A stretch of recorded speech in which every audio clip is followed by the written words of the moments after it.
నిన్న అనంతపురంలో జరిగిన కాంగ్రెస్ పార్టీ ఎన్నికల శంఖారావం సభలో అఖిల భారత కాంగ్రెస్ కమిటీ అధ్యక్షులు శ్రీ మల్లికార్జున ఖర్గే గారు ఇందిరమ్మ అభయం అనే ఒక పథకాన్ని ప్రకటించడం జరిగింది.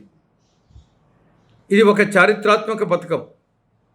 దేశంలోనే మొట్టమొదటిసారి ఆంధ్రప్రదేశ్లో కాంగ్రెస్ పార్టీ ప్రకటించినటువంటి పథకం.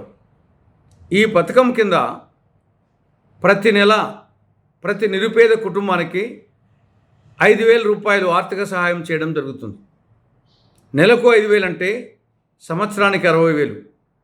5 సంవత్సరాలకు 3 లక్షల రూపాయలు ఆర్థిక సహాయం చేయడం జరుగుతుంది.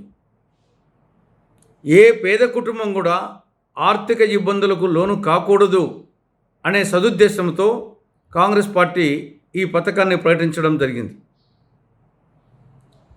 వైకాపా ప్రభుత్వం అమలు చేస్తున్న అన్ని సంక్షేమ పథకాలు కలిపి కూడా ఇందిరమ్మ అభయం పథకానికి సాటిరావు.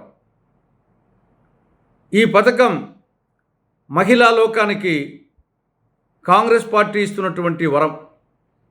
ఈ పథకం పేదలకు కాంగ్రెస్ పార్టీ ఇస్తున్నటువంటి వరం.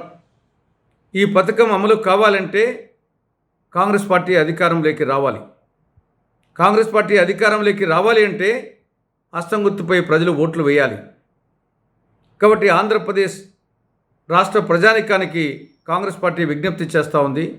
రాబో సార్వత్రిక ఎన్నికల్లో మీరు హస్తం గుర్తుకు ఓటేయండి, కాంగ్రెస్ అధికారంలోకి తెప్పించండి, ఇందిరమ్మ అభయం పథకాన్ని కాంగ్రెస్ పార్టీ అమలు చేస్తుంది అని మరొక్కసారి ఆంధ్రప్రదేశ్ కాంగ్రెస్ కమిటీ రాష్ట్ర ప్రజానికానికి విజ్ఞప్తి చేస్తూ ఉంది.